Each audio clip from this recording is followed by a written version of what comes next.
Si vous souhaitez créer un objet 3D à partir d'une image avec une restitution exceptionnelle pour vos films ou bien pour vos impressions 3D, je vous conseille ceci. Allez sur tripo3d.ai et vous allez pouvoir vous inscrire gratuitement avec quelques crédits pour pouvoir essayer cette application-là. Elle est juste dingue. En vous connectant, donc, vous allez pouvoir voir le nombre de crédits qui vous est attribué afin de tester leur service. Donc, là, je vais prendre Triple Light Version. Hop. J'ai généré au préalable une image d'un robot que j'aime bien, façon Robotech. Je sais pas si vous connaissez. Hop. Tac.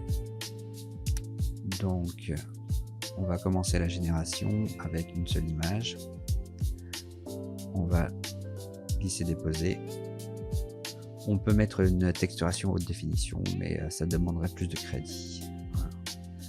Donc, déjà la texturation ici va être déjà pas mal.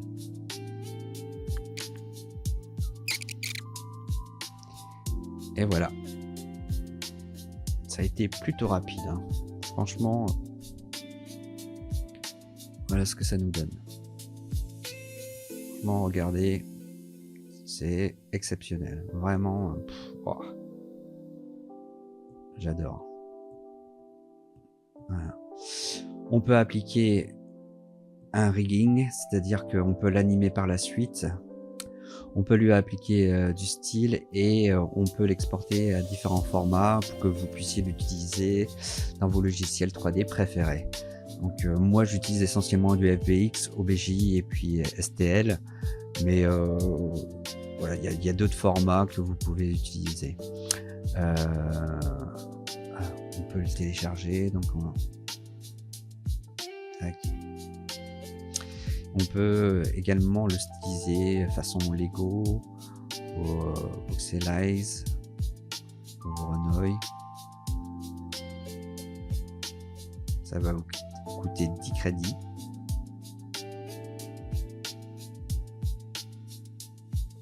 Voilà, façon Lego. Bon, c'est marrant. Sinon pour le rig, on va essayer. On va revenir, tac, à la version originale. Pardon, tac, et on va le riguer. Voilà, le squelette pour l'animation est établi sur la création de l'objet et on va pouvoir lui appliquer donc toutes les animations que l'on veut en fait à partir de ce rig qui est créé. Là par exemple on va le faire marcher. Et voilà, ici on a appliqué l'animation de marche sur le personnage. On peut le faire courir également. Voilà, l'animation pour la course est prête. C'est vraiment très sympa, quoi. Vraiment, avant pour faire ça, il aurait fallu un temps énorme, rien que pour la modélisation de l'objet. Là, en quelques clics, tout est fait, quoi. Vous pouvez exporter tranquillement, aucun problème.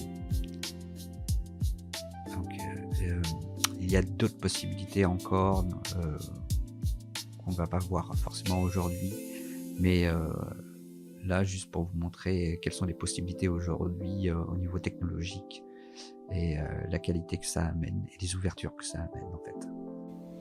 Allez, je vous dis à très bientôt pour de nouvelles astuces. Restez avec moi.